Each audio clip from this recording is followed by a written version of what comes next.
What's up, guys? Feleti Sae-Ta'ufo'ou here. Turbo 1706, new Moana Pasifika player, and you're tuning into the Hurt Locker. Touch short, driving forward, I reckon he's there. Feleti Sae-Ta'ufo'ou trying to break through, Paul frees the pass, looking for two. Feleti Sae-Ta'ufo'ou, and that is just what they needed early in the second half. And it is away. Oh, could he have three? He might do. He's over the line, Origin.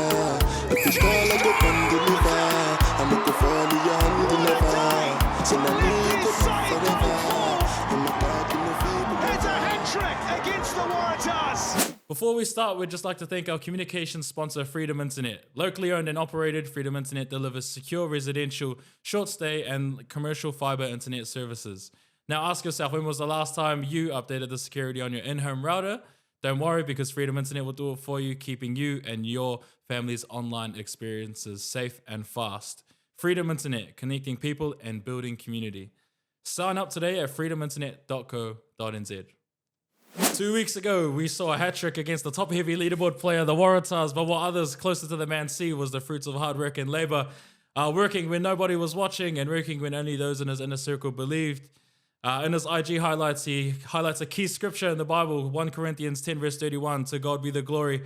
And through his name, we've seen the man thrive in his new mission as he paves the way with the Moana Pasifika brothers. From Palmy Boys to now, he's worked tirelessly for every moment, and there's no one more deserving. He practices the dark arts of the scrum and the breakdown. He's my old billet. He's Turbo 1706, and Moana's prop is Feleti Sae-Ta'ufo'ou. Mauso. What's up, Mauso? How was it, bro? All good? Good. Thanks for having me, brother. No, all good. I can't believe it's your first potty, bro. Yeah, but I never do this stuff and stuff, man. That's crazy. So all you do is just crowd goes wild and stuff now. It was Yeah, just too big for the stuff. Catch me off guard, man. How's the body, bro? All good? Nah, body's been good. Yeah. It's good. Getting through the super season. Yeah, it's been good, but body's adjusting to the new style of footy and how fast the pace is. The lungs are getting used to it finally. No, it's crazy, bro. Eh? Like, it's just hard. Eh? Like, I don't think everyone saw Moana doing as well as they were doing this year. Like, I think the people that understood, I mean, especially with things like when Adi came over and everyone, called it the Adi effect. And then Kyron, he broke it down for us as well when we had him on the potty a couple of weeks ago. And he was saying, ever since everyone stepped in the doors in the early off season, not even the preseason, everyone just believed. And I think the belief just felt a lot stronger in the group than usual. And then in your Crowds Goes Wild interview, the first thing you said is just glory to God and everything you guys do in that aspect. Now, obviously, all the work you guys are doing off the field is happening on. What's it like? What kind of off-field stuff have been working for you, bro, and the team and the boys? I think off the field, just all the boys connect less as teammates and more as like actual brothers. We always hit each other up or up to in our spare times, connecting at kava or going to the movies or getting a feed. I think just hanging out, like really getting to know each other. I think it goes a long way in like a team, but it's pretty cool just to go to work with your mates. Pretty surreal feeling, and I think all the boys are pretty blessed to be there. Yo. Yeah, it's mean, eh? Like, especially watching, you guys have obviously two different stadiums, so Navigation Homes and then obviously North Harbour Stadium. Is there any you favour, or does both feel like home to you guys now? I'd say since my first home game was at North Harbour, just running out, all my family was there. My first home game as well against the Waratahs. That's felt like a pretty homely feeling. It was pretty surreal running out and just being surprised at how many numbers we got and all the fans cheering out was pretty cool. Just running out and especially seeing my fams in the crowd. I think just being there at North Harbour Stadium feels like home, man. So the base for Moana's here, and obviously you're not from Auckland. Where are you from originally, bro? Where did you grow up? Palmerston North, Manawatū. Born and bred there. Proud of my home, but it's a lot different to the Auckland lifestyle, as you can see. Auckland's busy as, man. It's so full on and loud. Being back home, it's pretty chill. It's like, I'd say 15 minutes to get from one side of Palmy to the other. And over here, it takes like 15 minutes just to get to the dairy. So like, it's been pretty, it's been new, like adjusting to the life here. And bro, like I've been trying to work my best on my time management. But yeah, I'd say that's the biggest difference between Palmy. But yeah, it's pretty fast there. I mean, when we look back to Palmy, bro, you know what just flashed in my memories? Remember when we were playing? There was a fire. A fire? Yo, It was like across the road we were playing, and then we looked across the road, and there was just a fire. There was like a shop on fire. Oh, bro, that was probably Mitre. Bro, there's Mitre 10 factory across. true. Dude, when I was at school, that was getting set on fire all the time. I don't know what's happening over there. It must be just that Palmy, G. It must be that Palmy. You said you're staying in Devonport, bro. What's it like staying there, especially? I mean, that's a different part, you know. I think especially a lot of if you look at like that area, it's a different area compared to like where all the Pasifika we kind of all part around our south or central. What's it like living out there? I'd say it feels pretty close to home because it's like quite small and like pretty quiet neighborhood. Yeah. Like there's not much traffic around there besides down Lake Road. Like this one road just to get into Devonport. But once you're in Devonport, when you're driving around, it's pretty quiet. And I think I've been blessed to like be based in Devonport because like it feels like home, so I can get used to just driving around, chilling. You know, it's pretty quiet over there. Sweet. Let's talk about Palmy then, bro. Like, what was it like growing up in Palmy, like as a young dude? But I reckon it was the best thing that could happen to me, man. I'm pretty grateful for like where I grew up. Like I'm pretty chill and like quiet guy, so I like the chill life. Like I could see myself living back in Palmy after all this is done, just being close to family. It's like real slow. I think just fast life isn't for me.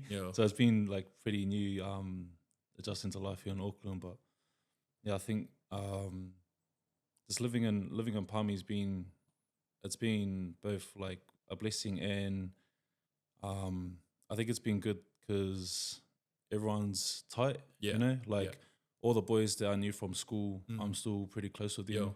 All over the world, but like we will still catch up on our group chats and stuff. So growing up close to my family was good for like the soul and the mental space.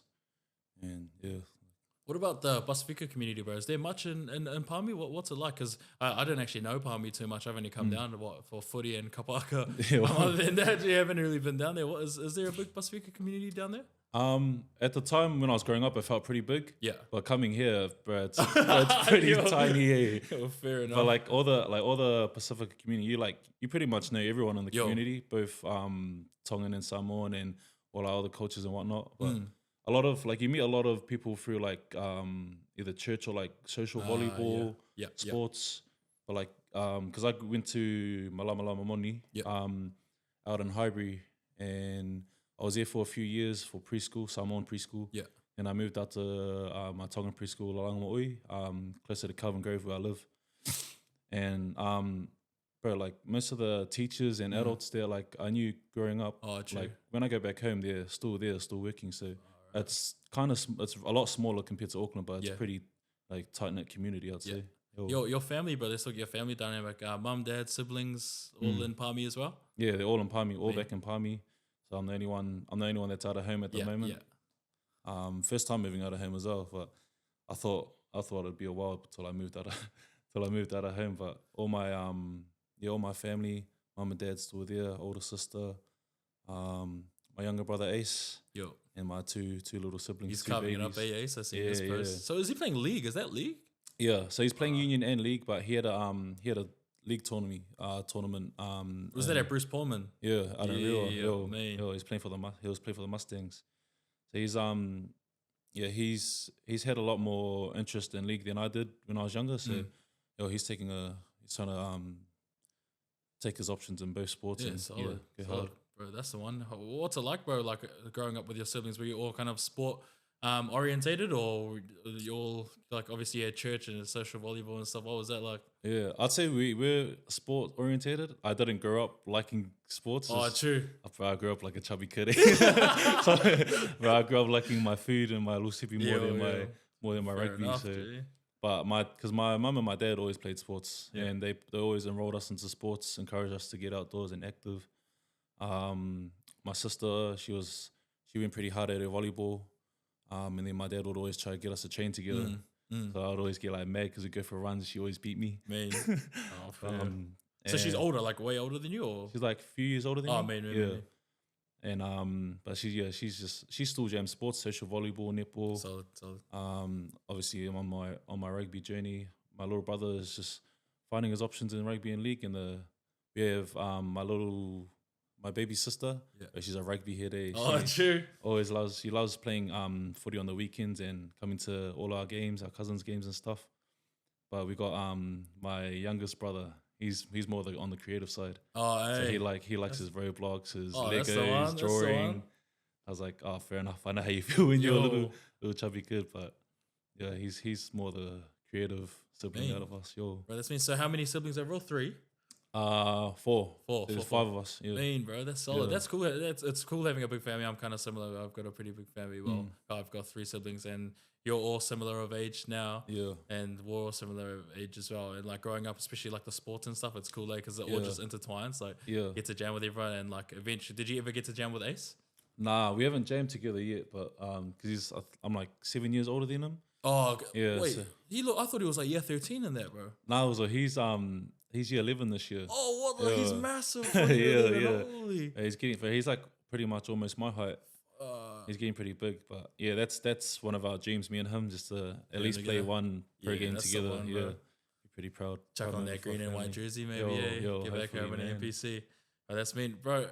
A lot of your content that we see, and it highlights a lot because like a lot of your captions and then even prior to interviews, you mentioned the man above and a lot of stuff. Now, do you grow up in church? Yeah, yeah. I grew up in church with my family, but I'd say I didn't really focus on it like intentionally. Yeah. It was more of a like the usual. Oh, wake up on Sunday, you got to come to church. But I think, sorry, I think over the past few years, I've really tried to take my own walk within my faith rather than someone else trying to like take me on the walk. Just trying to develop my own relationship with God. It was actually Raymond Tuputupu, the hooker from Cairns. He had a good conversation with me just about how I feel about my faith, and that was when we were younger as well. And after that, I was actually I felt quite convicted and like, am I doing what the Lord has planned for me? Am I living my life the way that He wants me? And it took me a few years up and down. We've been on quite a journey, and I think I'd say even over the past few months, I've been trying to take it more intentionally and go really deep in my relationship with God. Yeah. And I think that's one of the biggest drivers, if not the biggest driver behind why I do what I do. And a lot of the team, bro, a lot of the team kind of practice as well. Yeah, yeah. A lot of the boys share the same faith, Nice. and that's pretty encouraging. Especially over the last couple of weeks, a lot of the boys are starting to be more open about their faith, and it's encouraging to see. It makes me proud as their mate and as a fellow believer. That they're like trying to open up about their faith and go deep in their relationship with God. It's always a blessing to see. Bro, it was out the gate when we saw Adi in the post conference, and before everyone leave, he did a local for everyone. Bro, it's crazy seeing something like that. It's just so different, bro. It's crazily different, but it's good to see. When you were young, going to church, bro, was it kind of, you touched on that, was it just like the discipline every Sunday, as opposed to actually building your legitimate relationship in regards to, doing, not on Sunday and, reading your Bible verses and doing all that? It was kind of wake up on Sunday and everything and go with mum and dad. Yeah, definitely. I think the biggest driver growing up was just my mum telling us to get ready for church, because I didn't really understand understand the faith. I was like born into it. I grew up with it, so I didn't really understand the meaning behind why Jesus done what He done for us. 100%. And I think there was I always had that faith there just because I grew up with it, but I didn't really go out of my way to find out more about my faith. And I just, it was just the usual wake up, son, we're going to church. I was like, oh, yeah, whatever. Can't wait to come home and ko ngāi, eat all the food at home. Yes, bro. It just reminded me, ko ngāi every Sunday after Bro, church as straight well. up, eh, Far out. Yeah, it's so right though, bro. Like I'm the same. Like growing up, it was church every Sunday as well. But it got to the point where it was just like you go every Sunday, and then I want to say maybe around 14, 15, you kind of actually thought, all right, like why am I here? And you actually start asking yourself questions, and then that's when you actually for me around 14, 15, that's probably when I actually built a proper relationship. Yeah. Now, obviously, I was baptized and stuff a bit earlier than that. Yeah. I think it was probably like 12, maybe 12, 13. But yeah, it's interesting. Like once you start maturing and understanding the world, that's also when you start building your relationship with God as well. So it's out of it. Like it's cool as seeing the boys practice it as well. I actually had a guy, like I shared that story to the Hurt Locker, and a random guy replied to the story. I mean, random in the sense that I didn't know him, but it's cool to have guys like that message. And he was saying that he wants to see that more often. Guys like RD, one of the biggest rugby players in the world in New Zealand, doing something like a local after the game. Like, there's not many other sports there. You see stuff like that going on. Yeah. I think because, just because in the usual rugby culture, like you don't really see that often, and I think people were really like shy about their faith, especially growing up. Like I never saw people praying for the people in the room on interviews and stuff, and like seeing odds do it, I was like, bro, like this is like actually pretty special, like. And leading up to the interview after the TARS game and stuff, I was like, bro, if our leader can do it, like everyone can do it. None of us should be ashamed of our faith. Like, and if it's something that we want to put out there, this is the perfect platform, man. Like, we just got to show everyone like who we are. Like, this is the point of the Moana Pasifika team. Like, it's just to like show our culture, and our faith is like the biggest part of our culture. So, bro, I'm loving it. Hey, bro, that's mean. It's good to see, and I'm excited to see where that ends up taking the boys there on their journeys, because everyone's in different stages of their journey. So as it all builds, bro, it's going to be out of it to see how it all comes out. You're growing up in Palmy. When did rugby start for you then, bro? Rugby started early years because my dad was still playing when I enrolled into primary school. So they started me off at like Ripper back when they done Ripper Rugby. I think they do touch rugby now, but back then I was Ripper Rugby. But yeah, I just played because my dad said it. He was like, son, you're going to play rugby. I was like, oh, okay. What posse did dad play? He was centre wing. Yeah. So he was a bit faster than me. So I started like, I think like 3 to 5. What was your club called? Marist. Yeah, I was Marist juniors. And then obviously leading into tackle like under 12s, under 13s, still Marist. And then my final year before I moved to high school, Palmy Boys, he moved me to high school All Boys, just because he thinks I had a better opportunity there making reps and stuff. And he was right. Dad always knows best. But he moved me there, then I made the reps, and then I think, because before that I didn't even like rugby. I didn't like tackling. I was always the biggest in the team, but bro, I didn't like running. I hated running. I just hated feeling tired. And then it wasn't until he moved into there, and then me and my little brother Ace started watching like rugby highlights, like big bump offs and stuff, big hits, like the thing you always get amped up on YouTube, offloads and stuff. And I was like, oh, they actually like, it looks fun. Like, and my dad was always telling me like, you're a big boy, you can do this stuff. I was like, oh, okay then. And then I like tried getting more into it, and I was like, I actually like the sport. Like, I'm actually starting to enjoy playing the sport. And he actually started training me that year, like handies. Like he started taking, like whether I wanted to or not, after school. On our day off, he'd take me to the field, and we would just run. How old? 13. Wow. Yeah. But like since that, like I've had my on and off years of training, but like I've always had that like that little like driver in my head, and I think it's from my dad, just always taking me like, you gotta work. And I was like, when my dad wanted me to start training Ace, my little brother, I always had the expectation of him as well. Just because my dad always pushed me so hard, I think I went kind of overboard with my brother training him. I was like, nah, you got to do this, whether he complained or not. Yeah. And I think, that under 13 year, I really discovered like a love for the sport. I was like, I can probably like do something with this. And then finished with high school All Boys, done reps, and then went into Palmy Boys. Yeah. Solid. Going into Palmy Boys, bro, what was it? Do you guys have normal thing like under 14s, under 15s? Yeah. And then it's the normal, Yeah, that's pretty much all normal age. What were you playing? Just normal, what do you call it? Going into first 15? Was it like, did you have any rep teams in the year 9, 10, year 11-ish? We didn't have any regional rep teams, but we just had the normal like under 14As, the Colts A's, which was the under 15s, and then after that you'd be like either 16s or seconds, or lucky enough to get into first. Right. Yeah, and so I done under 14s, under 14As, Played there. Then moved on to Colts A, under 15s. And then I was like going into my year 11 year. I was trying to train my hardest. Show up to all the first 15 like summer trainings. Yeah. But I was like, my ambition was to like be one of the best in the seconds. Because I saw the props, they were in front of me, like they were my mates as well. And I thought, like, I was like, oh no, I'm not gonna make it. Right. But then they ended up taking opportunities overseas and like in other cities, and then spot opened up in the first 15. So I was lucky enough to get in the first 15 in year 11. Yeah. And I guess that's where my journey with serious rugby started. I met one of my mentors, Lefemi Muffy. That was his first year coming back, and he was helping out as a Pasifika Dean, and he was obviously one of the coaches for the first 15. But I think I learned a lot from him as well, like just around discipline, around eating, around what it's like to be Pasifika in a rugby team. Like his biggest message was like, have fun and just be yourself.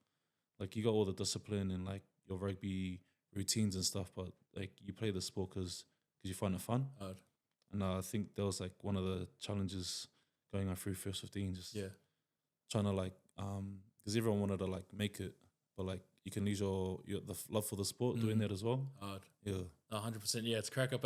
First 15 is the only place where in year 9, year 10, it's like, oh, I just want to get there. I want to get there. Then when you get there, it's just, what's next? I want to get there. I want to get there. Yeah, this is a never-ending, cycle. You just always want to make it to the next level.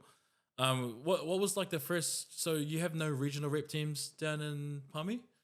We had under 13s, and then the next one was under 16s. Oh, okay. Yeah, so that would have been my first year, first 15.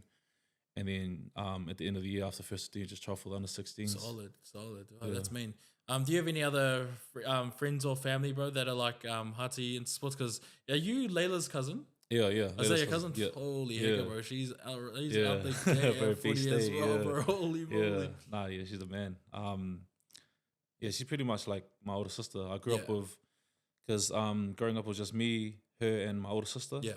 Until the younger cousins and stuff and Ace came along, but most of the time it was just us. So I grew up with pretty much two sisters. Yeah. And she was always pretty sporty. And bro, I didn't put 2 and 2 together, eh?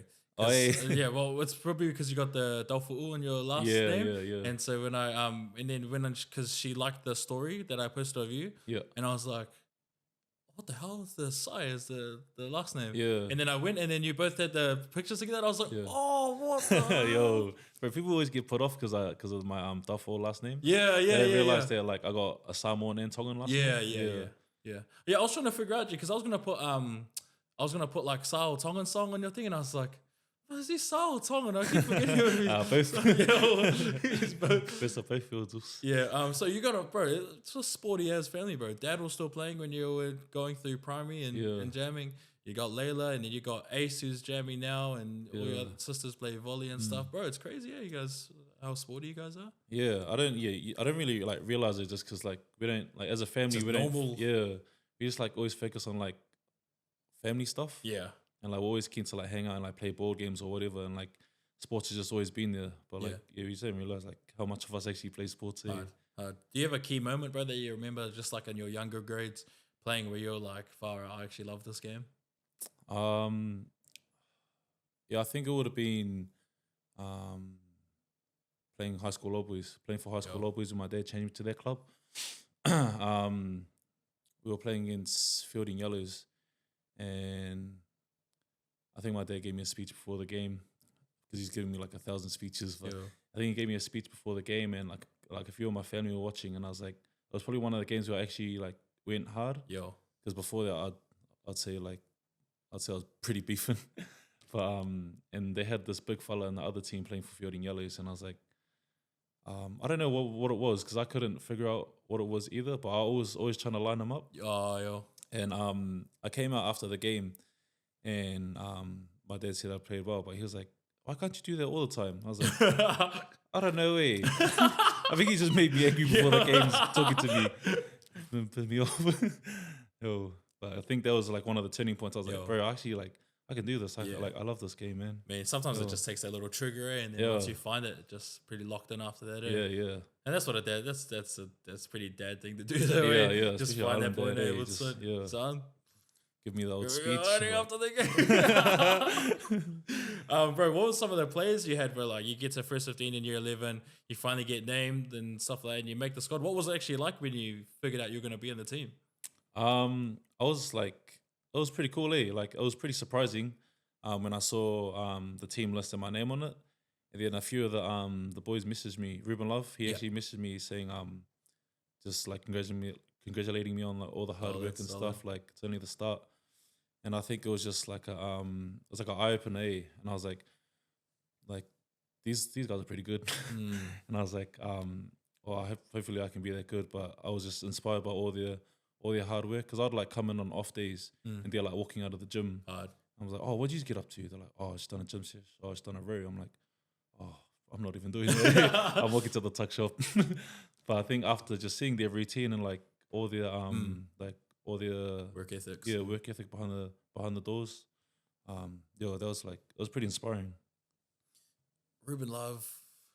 Then we talked about the other guys. Had the Jaden Keelan. Yo. Is that his name? Jaden Yeah, Keelan, Jaden the Keelan. Sevens guy. Yo, Who else was there? You got Darius. yeah, With my other bullet. Playing in 2 Blues. Bro, the team was stacked as a stacked team, man. Like Ruben Love as well. He was always big in school as well, because it wasn't just footy, it was cricket as well. yeah, he was pretty good at cricket as Yeah, well. what were some other boys we were talking about before? Oh, you had Raymond. the 8 who was injured, eh? Yeah, Tyler Lobsher, he was there. Yeah. Raymond Tupu, Raymond, bro, he's solid, eh? Yo. Bro. He's playing good as well. boy Hitman G. All right. Yeah, Has he always had that hair? is here. Yeah, you guys all have long hair, eh? Yeah. Is this like a Palmy thing or something, bro? I don't know, I think just the strict rules at Palmy Boys. Were you not allowed long hair there? Nah, you're not like you're like. True. It's got to be like certain cut. Like you can't even have like barely any of the boys allowed skin fades. Eh? Yeah. Bro, once we all left school, we got ridiculous. I was like, I feel free. All right. So year 11, 12, year 13, bro. What was your first 15 like seasons like? Like how well did you guys go in your local comp and stuff like that? I say year 11 went pretty well. We had a pretty stacked team. Year 12 we made it to the Hurricanes knockouts, the Hurricanes finals. Yeah. That was against Hastings, I think. I'd say that was probably one of our best years, closest to top 4 while I was playing. And then Hastings got you in that one. yeah, Hastings got us in that one. I just remember because then they got us. Oh, hey. Yo, we played them in the top 4 final, and then they got us in there. Yeah, it's always them or Hamilton there, like always get the boys there. They were solid, eh? They were solid. And then my year 13 year was pretty average year, but it was like it was pretty broken up because of COVID. Yeah, that's right. Yeah, so we didn't really get like year. much opportunities to play. Hard. And like we always like had to play like an empty crowd. Yeah. So it was kind of tough. Orcs as well. Eh? Yo, running out and like you hear yourself breathing. Someone gets a try. Yeah. Yo, like, me. What did you have a routine, bro, at school? Like year 11, year 12 is kind of it's out of a year because it kind of like stepping stones are kind of weird. Eh? Like year 13, you kind of automatically makes you a leader kind of in the squad. Yeah. And especially at school, which is kind of weird. But you want that to be like your penultimate and like strong final year. But it was Orcs, bro. It was like a COVID year. It was hard to stamp out that last year. Yeah, because like you kind of didn't really know what was gonna happen. Yeah. Because like it kind of felt like you were training for the hope of a game. Yeah. It was like pretty hard to get into a routine and stuff. Always at home. Hard. So I think it was kind of like it was a real weird situation in that last year. Did you guys get to do like a Hurricanes 18s or anything? Last year, we did in year 12. I don't think we got to. Oh, true. Oh no, they actually did. Yeah, they did select the Hurricanes 18s camp. I didn't make that one. In the last year? Nah. Far out. Out of it. Yeah. So just look in your cameras and say, what happened? See, what was your transition then? Like, it was like finishing up, because everyone knows like the journey wasn't easy. Yeah. And it's like out of a journey, and you had to work for that one, especially coming from like Palmy and Manawatū, where the pool's a little bit smaller, and you got to like fight for your position. What was it like, bro, going out of year 13? I mean, that weird one. I fully thought you made Hurricanes 18s. Yeah. I'm pretty sure I saw your name on the list weirdly as well, so that kind of confused me. But what was it like, bro? Like transitioning out from school and then trying to find your way around like Turbos Academy and stuff like that. I'd say it was like almost like a long shot. Like that's what it felt like. Yeah. Because coming out of year 13, we had like these first 15 reviews with the coaches, and I just hit up Lefemi, and I was like, "What do you reckon? Like my biggest work on is?" And he goes, "All he did is just told me was to just work, pretty much. Just put your head down, work. Like you got your family and all these like not distractions, but things going on in the background. But like that's what makes us who we are. Like you just got to be willing to work. And I think the biggest work on he told me throughout the off season was just run. Yeah. So like transitioning from year 12 to 13, I kind of knew like, oh, this is my last year. This is my last year to like try and pursue a career in rugby. And I was like just cushioning myself. I was like how bad do I really want to make this a career? Well, if I do, then I got to like put all my like eggs into this 1 year. And going from year 12, I was like, I like blew up a bit from year 11. I think I got to like 160 kgs. And that's when I had the review of Muffs, and he was just like, you just got to run. You just got to run, like whatever you eat or whatever you just got to run. Ko ngai is too good. Yo, bro, I was like, too much ko ngai, man. I was like, but yo, he's just busy. Just said, get on the roads, get on the field. Man. I was like, oh, yo, see. He told me the story about Nemia Tiolata, about how when he was coming and he was like top try scorer like the Jock Hobbs tournament, and then since then he got signed to the Lions, signed to the Canes, and became an All Black. Yeah. Their message was pretty inspiring. I like screenshotted it, looked at it every day before I went to training, went for a run. And then in the year 13 year, I didn't make the Canes 18s, but our academy manager at the time, he said that he saw potential. So he wanted to give me like a training trial at the academy. Yeah. My last year. And this is Manawatū? Yeah, Manawatū Academy. And then went in like late November or something, and then went into like the 6 a.m s, the 5:30 a.m s with my boys that were already in the academy. Just done training with them, just went my hardest, and then I think they just liked what they saw. And then from then just played the academy games. Lucky enough to make the Hurricanes U20s trials and stuff, and then got into the teams for both years. So I think just I think the biggest thing was just that work. Just staying on it. Yeah, just staying on it. Bro, that's crazy, not making 18s and then playing 20s both years. Yeah. And going into academy like that, whoever the recruitment coach was, bro, that's some faith, you know, like in you. Yeah. So you obviously saw, bro, you saw like what you could do, and what you were capable of. What was that like, you know, knowing that someone believed in you like that? Bro, it was probably the best thing that could happen to me, I reckon. Like, and it just like it showed me how much he cared. Yeah. Like, I think that's the biggest thing that people forget. Like sometimes when you're trying to recruit stuff, it's like the players actually like the players are people, not like just rugby players. So I think when people like care about you and actually want you to strive better for the future, it makes you push harder because it gives you a stronger why. Bro. And it was like as a kid coming out of school, I was like, bro, that's the best feeling. Like just someone actually believes in me. So I was like, oh, I'm not gonna waste that belief. Like I'm gonna show him that he's right. Hard. Was were any of the other boys, like we obviously got our Gordo boys, we got Bryn and Leo Gordon and stuff like that. Were they in was Brino in that one as well? Yeah, Bryn was in academy that year. And Leo would have still been at Palmy Boys there? Yeah, would have still been at Palmy Boys. Yeah. Oh, right, that's solid. What other boys were in academy, bro? Like, how many are in that Manawatū Academy? I think each year they like pick like a group of 10 maybe. Oh, yeah. 10 to 15 maybe. Yeah. It felt like a pretty big crew when I was coming out of school because they were like the seniors from the year before. Oh, yeah. In my school, and like a few boys from Philly. And then coming out of my year, I think there were like 5 of us from Palmy Boys. Yeah. They went into the program. So you're all your boys, like it was pretty much all my boys. And what was the routine like, bro? Like 5 a.m s, 6 a.m s? Yeah. We had like a 5:30 crew. Dang. Go in there, you just do your running, like speed on Mondays, and then lowers, fitness on Tuesday mornings, and then uppers, and then you just repeat the same on Thursday and Friday. Wow. Club? Yeah, and just have club on the Saturday. So you had the Wednesday off, which is pretty cool, and then just the Sunday off as well. All right, bro. That's a hectic day. So what were you doing off that, bro? Were you working and? I started at my uncle's meat factory. So I was like working out there, just like pretty much stacking boxes and stuff. Yeah. And then like I kind of didn't want to just keep showing up to training sore. So I look for like a teacher aiding job. Was it quite physically demanding? Yeah, like just like picking up like heavy like 20, 30 kg boxes. Oh dang. Yeah, so we were doing that like factory work, and then me and the boys were talking to our PD manager at Manawatū. Yeah. And then she got us a gig at a few primary schools just as teacher aides, just working with kids and stuff. Yeah.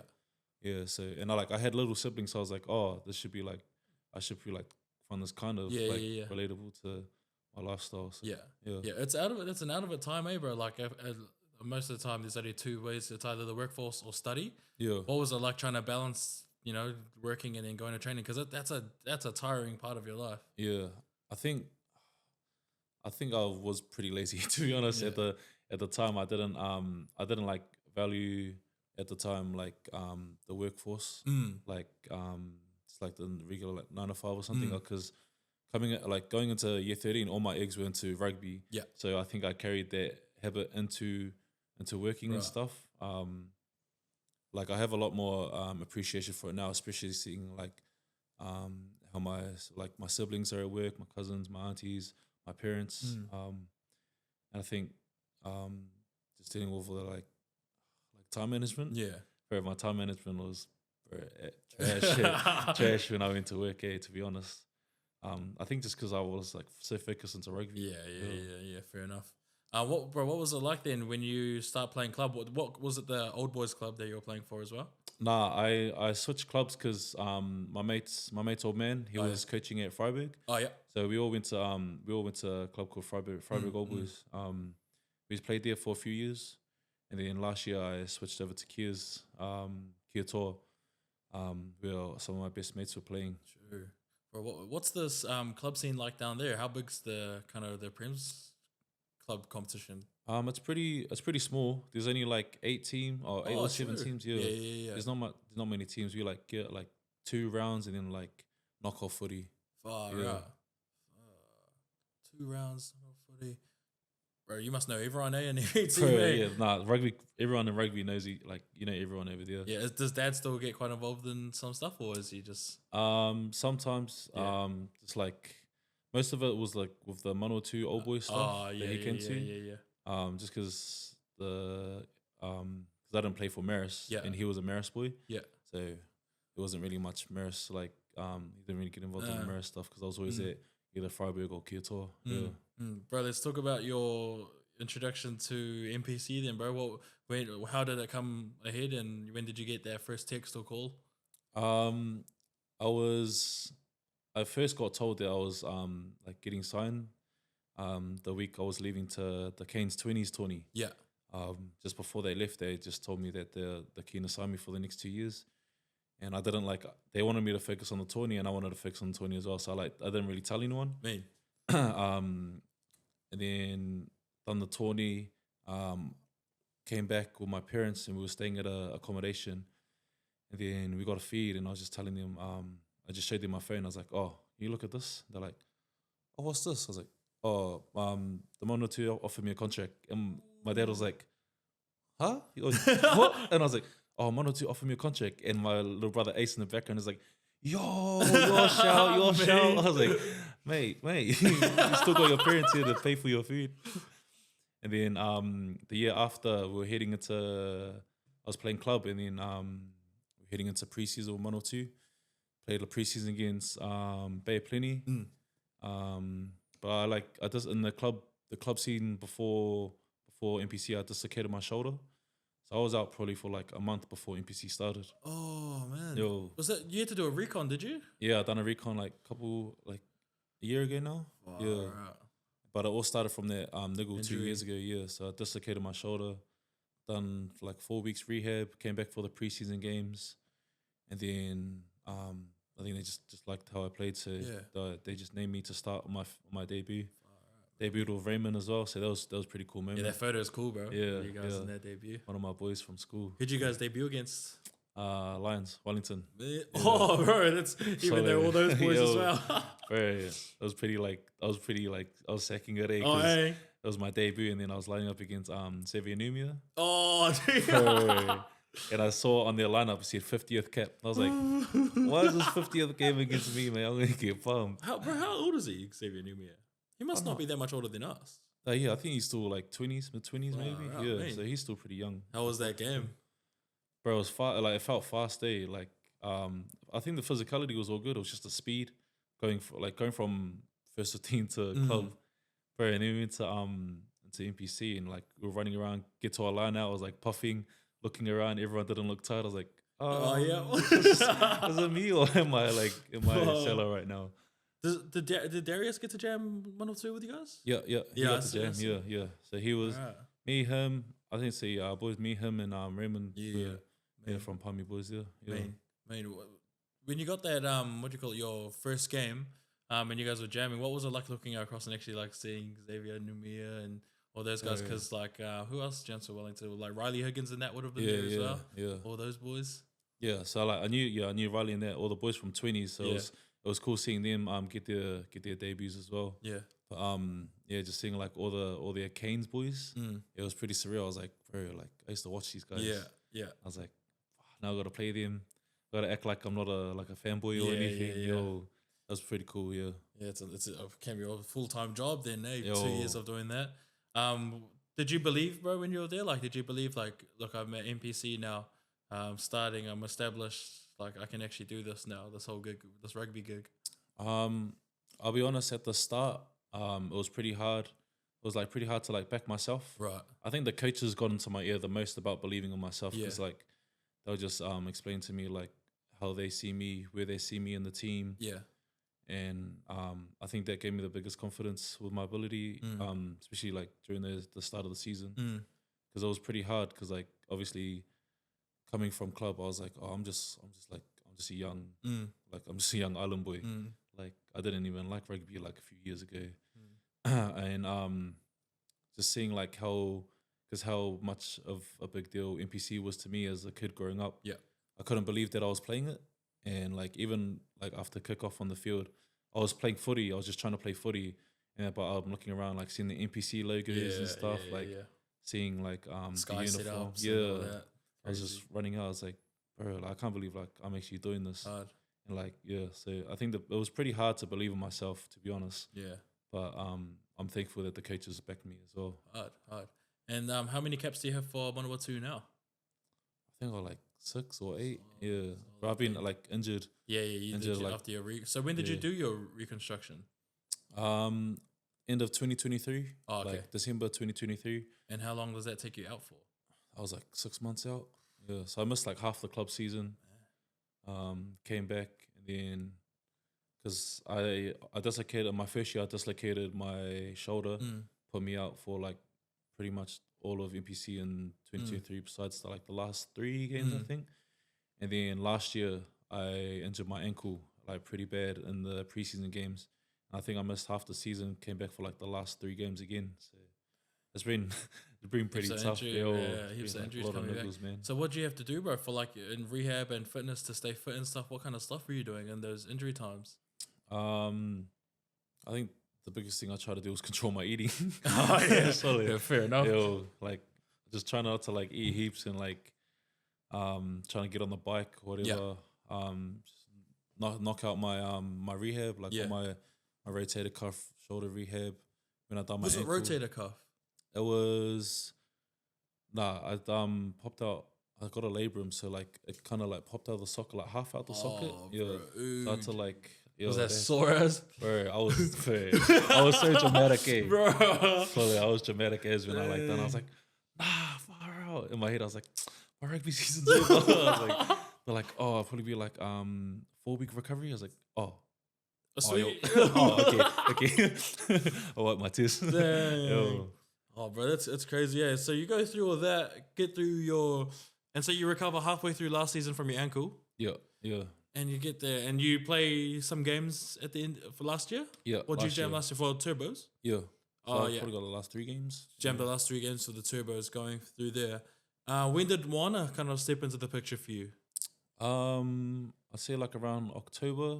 They just because we got a connection through our Moana analyst Ian. He's from Manawatū, and the coaches were watching just watching some NPC games, and they saw, I think they watched the last 3 NPC games. Yeah. And our scrum coach was just saying he like thought I was someone else Oh, that they were yeah. looking at, and then they were looking at him, and then they were like, oh no, this is a different kid, and then because we were both Tongan. Oh, He was like, "Oh, sorry, I thought you were the other guy." And then they're like, "Oh no, this is a different kid." So they looked at him, and then they realized that when I started playing, that I was like a different player. oh, okay. So then they started looking at my games, and then they're like, "Oh, where's like?" Then they hit up Ian, the Manawatū guy, Yeah. and they're like, "Oh, who's this?" And they're like, "Oh, obviously they just introduced who I am and stuff." And then they told him to hit me up, what I'm up to after the season. Yeah. I was like.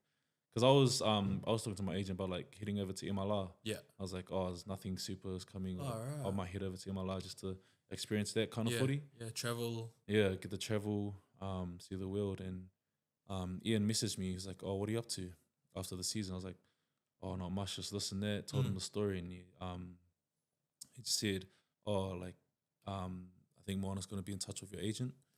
And then, yeah, my agent called me, and then Kev Senior from Moana, the Pathways manager, he called me, just asked if I was keen. I was like, yeah, hard. Like, I'll be keen to come up. Because I've always wanted to play Super Rugby. Yeah. And after that, we just sorted out the contract, like the development contract and stuff. And then moved up like November. Yeah. For the whole off season. Yeah. Bro, man. Yeah. Straight to Devonport. Yeah, straight to Devonport. Oh, right. So, oh man, that would have been mean. 3 games, bro. It's all, bro. The timing's crazy. Eh? You talked about in your first 15, year 12 or year 11. You said a couple guys chase different opportunities. You go through there, don't make 18s, but the timing of that Pathways manager for Academy trusting and believing in you, get your opportunity, work hard, play club, get picked up. Obviously, we're already in the Academy, going to NPC. Yeah. Now, Ian and the Pathways manager end up talking about you, get yourself in the conversation. Now you've got a development contract. Yeah. Bro, it's crazy, bro. The timing's just come right, for all three events, bro. It's been insane. God's timing, man. Yeah, bro, hard. That's crazy. So when you moved up, bro, what was it like knowing you're going to be in the Super Rugby environment?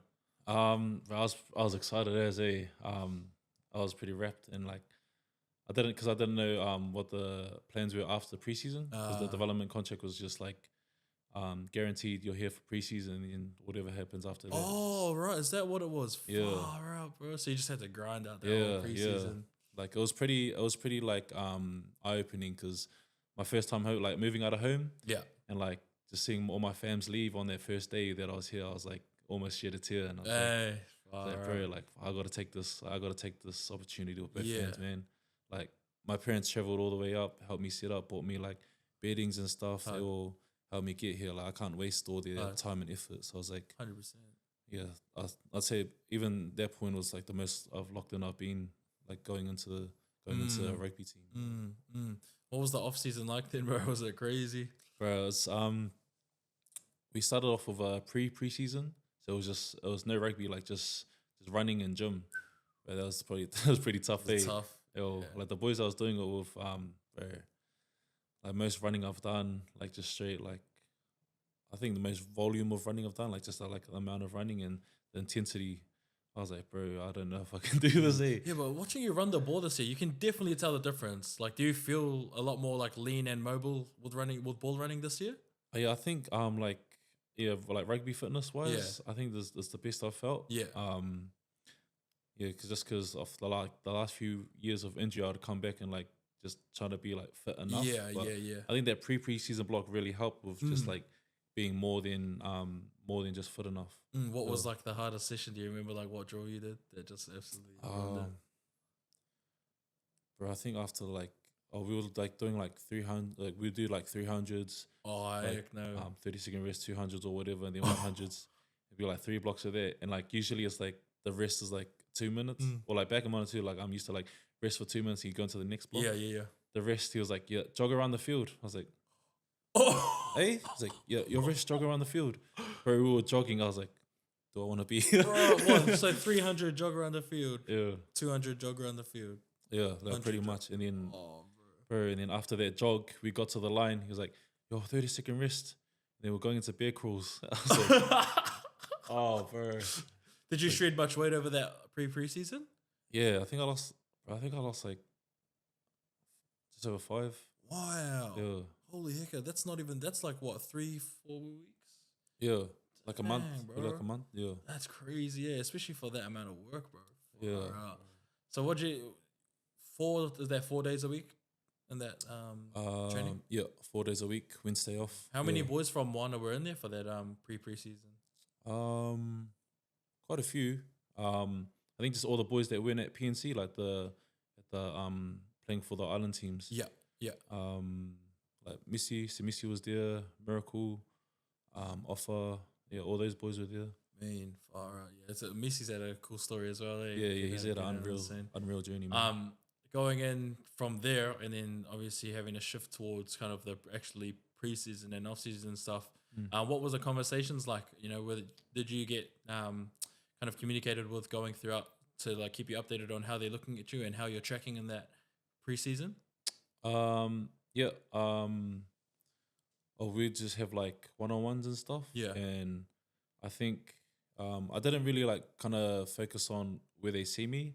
I was kind of more focused on like how much can they teach me, or like how much I can learn. Yeah, that's the one. And I was just trying to like do a lot of work with our scrum coach and stuff, and just trying to involve all the areas of my game rather than just like focus on one and then focus on the other. But yeah, I think because going into preseason, I was like expecting to be playing club and working around this time of the year.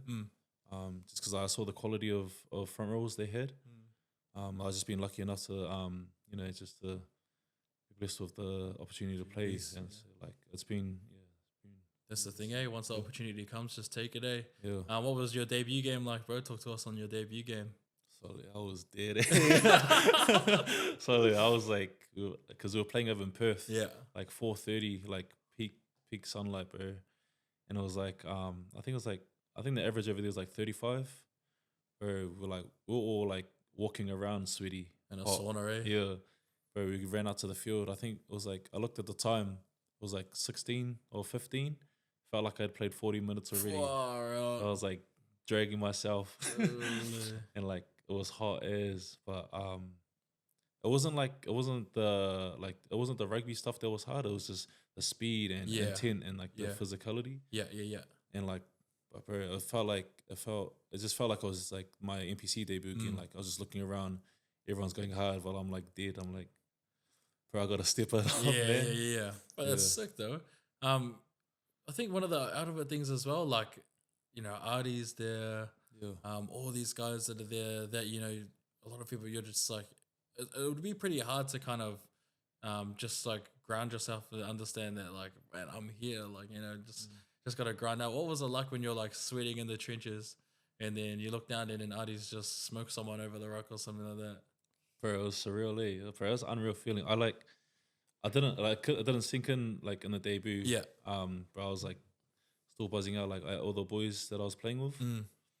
And I think it wasn't until like I was like messaging my little brother Ace, and I was like, bro, like, remember when we used to watch these guys? And he was like, bro, this is gun. Yeah. We just like buzzing out, being fanboys on our messages and stuff. But it's sunk in now. Like all the boys just feel like the boys, and it's easier to like go to work and just be there all for the same goal. How's your like physical and mental health been, bro, since you've started this whole professional journey as a professional athlete now? You know, full time in, you know, the Super Rugby environment. It's been a journey.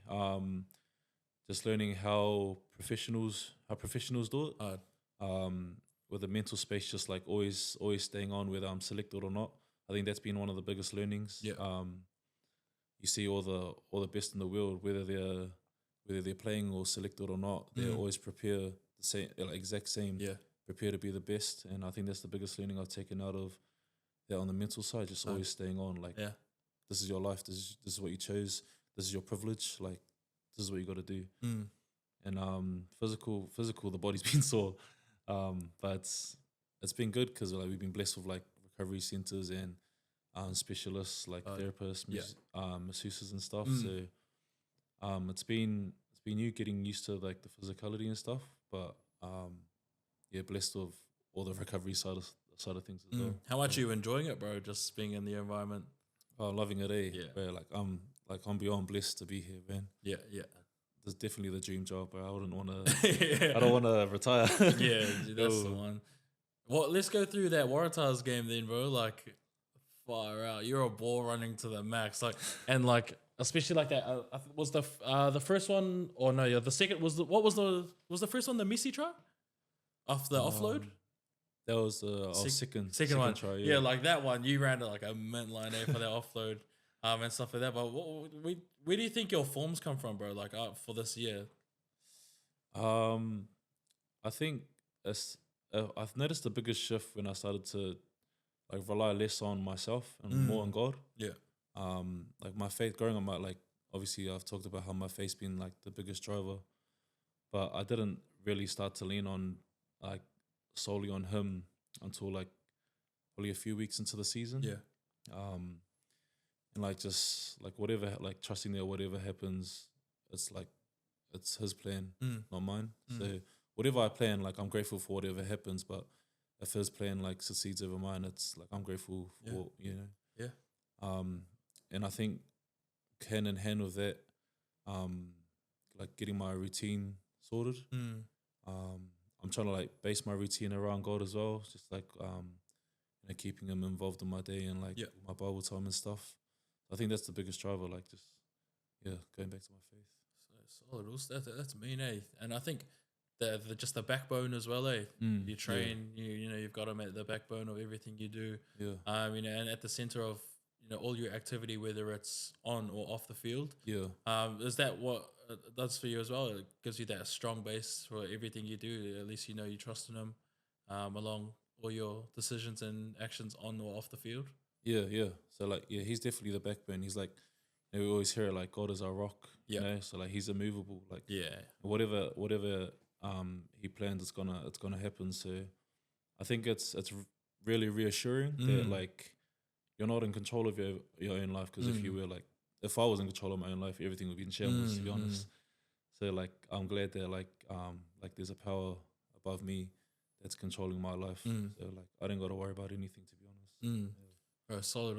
Now that you're here, you're progressing throughout your career now, and you're just building bases to go on. What are some goals you have set, bro? And if they're private, don't mention, but like a ballpark of what are some goals you have set for you in your personal development?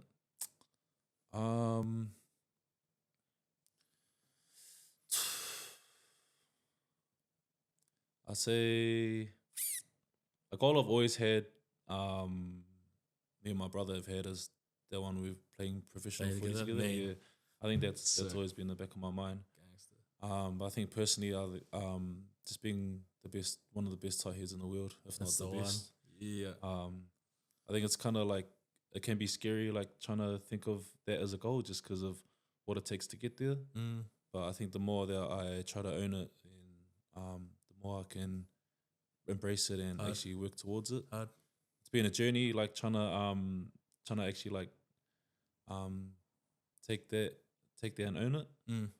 But coming up, just seeing what all the best do in my team and the Super Rugby comp, they all the best back themselves. Hard. Like all the best, they prepare like the best. So I think that's the only way to go forward. Yeah, it's just a thought as well. Like, people always say they don't want to reach too far, but it's always just a thought unless you lock in and write it down, eh? Yeah. And actually set it in stone. Look, I want to be the best tight head in the world. Yeah. Yeah, like bro, you can, and 100%, bro, especially in the runnings for what you're doing now and how young you are, and considering you've been injured for the past 2 years, bro, like you're building a strong base to carry on and actually build a strong foundation for a long career, this year, with what's happening with Moana. So not only proud, but it's gangster, bro. It's fun. It's good to see all the boys there, especially just on like Insta because it's crazy like watching all the boys. Darius, when I saw on Instagram and I saw him at Two Blues, I was like, far out. I thought he was still here as well. Yeah. And then we obviously have mutuals like Leo, the Golden Boys, and obviously like Ruben Love and all those guys, bro. It's crazy watching all the boys succeed, and it's crazy that we had a tradition of doing billeting once upon a time. Yo. Even though you guys took me to Annabelle for a bloody billet night. So they don't know what kind of guys took me to Annabelle for, and we had Macca's at like 11 the night before. Yeah, bro. The OG carb loads, man. Yeah. Pizza, Big Yeah, Mac. pizza. Oh, bro. That's right. I remember, I think it was you and Darius's family, but they just kept bringing in the Pizza Hut. Yo. And we had like all the fizzies and stuff. I and don't know all what this. we're up to, but very. That's probably why we were dead the next day. It was- Yo.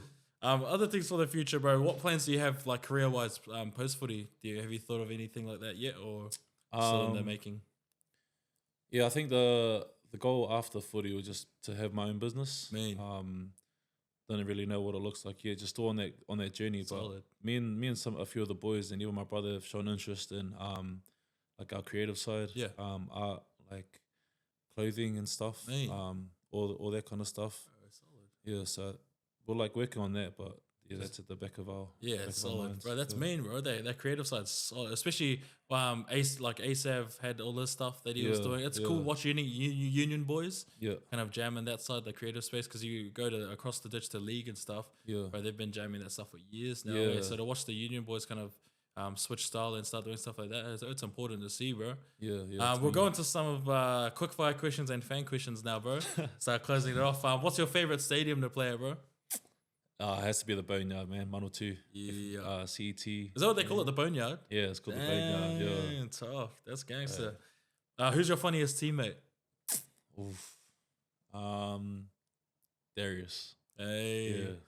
Yeah. Growing up, it was Darius, but I think in the team right now, probably have to be either Simisi or Maka.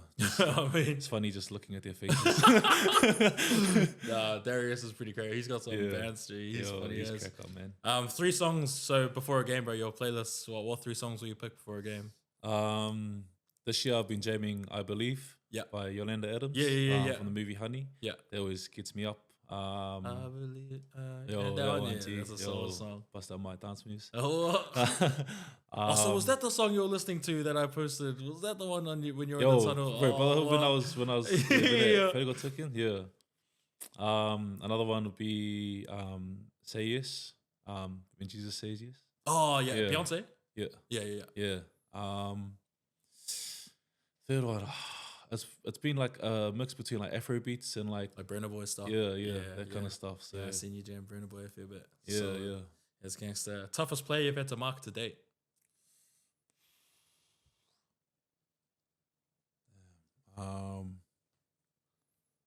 Scrumming wise, I'd say Josh Satua.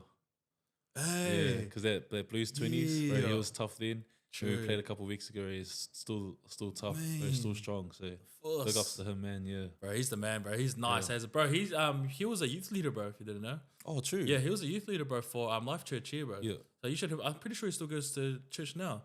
You should hit him up if you get the time. Yeah, he's the man. Him and Sione Ahil's story, real similar to yours, bro. They just grind and then found their niche and made it over to obviously Chiefs for Ahil and Blues for Fuss. Yeah. They gangster guys as well, bro. You should hit him up if you wanted to do something like that. That's cool to hear, man. All right, and then you've been given a free dinner with the option of choosing 3 guests, bro. Any guests, dead or alive, who are you choosing? First one, big obvious one, I'd say Jesus. Oh, what? Yeah, always wanted to, bro, just in person talk with him would be unreal. And the other 2 guests, I'd say I'd have to the 2 most important people in my life, my parents. Just having them there, especially with Jesus there. Bro, I'd sit there forever. Yeah, that's a good answer. It's a great answer. All right, we'll go over the fan questions, bro. First one by our boy Leo Gordon. What's your go-to post-match feed? Oh, bro. $39 meal at BK. You get 6 burgers, I think 4 drinks. And $39. What? Yeah. 6 burgers? Yeah. Bro, it's been unreal. Me and my brother have been jamming it the last few weeks. You can eat 6 burgers? Yeah. Actual? We get 3. Oh, dude, what the hell? That's just my coaches. Is that the meal though? Yeah. BK's is actually bro. ultra underrated, I reckon. Yeah, I love BK. Dang, 6 burgers is crazy though, dude. Well, right. Next one by Oscar Keller. Does he know whether or not this was the first prop trick in Super Rugby history? Bro, this guy, he replied to my story saying, prop trick is crazy. I was like, bro, the word prop trick is crazy. Nah, but I didn't know, Is there any stat? I'm not sure if there's a stat line to even see that. I'm not sure, eh? Yeah, I'm not sure. I reckon it could be. Yeah. Pretty high chance. Yeah. You should claim it, G. seen it. You should get a WWE bat and put first prop trick in history, G. Prop trick on Carry it. that around. Carry it around. One of those was Cedric Telsinger, who does Let's Talk Sports on TikTok. Oh, yeah. He said, "Who's helped you most on your journey? Love your work also." Oh, shut also. I'd say the biggest helper would have been my dad, definitely. Just like instilling that work ethic early. I don't think I'd be here without that. Next one, Josh Goodall. Your favorite memory playing with the Manawatū Turbos?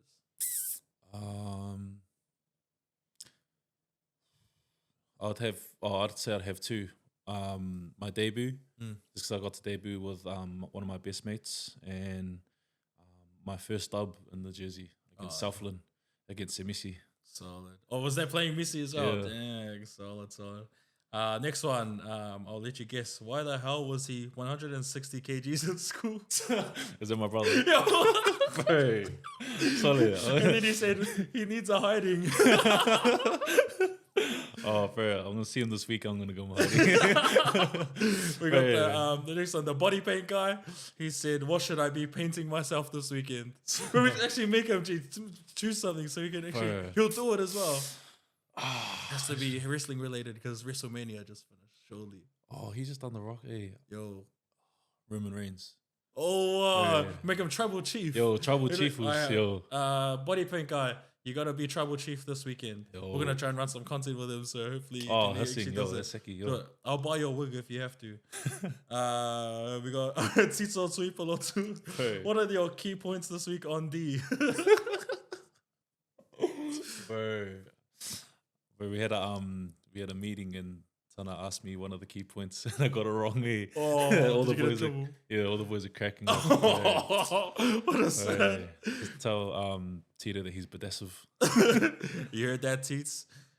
Xavier Sae-Ta'ufo'ou, why do you get called Mr. Waves? Oh, solid. Bro, that guy, ultimate waves guy. So like he's like his hairstyle. Oh, bro, that guy's ultimate waves. Like, hey, does he do played, I don't know if he do regs anymore, but like, cause he was at we were at Barbas together. Oh yeah. Him and Terama, Ruben, one of the other boys, they used to always call each other waves. Oh, were you in the black team? Barbas? Yeah. Yeah. Oh, all right. Right. Those guys, they used to call each other waves. I was like, hey, you guys are not waves. But they're both trying to do the wave things. But they try to feel waves, guys. So they just constantly. Then the last one by Anonymous. Crazy. Single or what? I'm happily in a relationship with God. Oh! Sorry, I'm not available. Oh my gosh. It was a burner, G. Oh, hey. Yeah, it was a burner, so... That's probably one of the boys. It's God, G. It must be God. Oh, sweet. What a potty. Again, thanks to our headline sponsor, Freedom Internet, for your work for us and everyone behind the scenes to help us do things like this, especially getting the also on the potty. Thank you for jumping on the potties.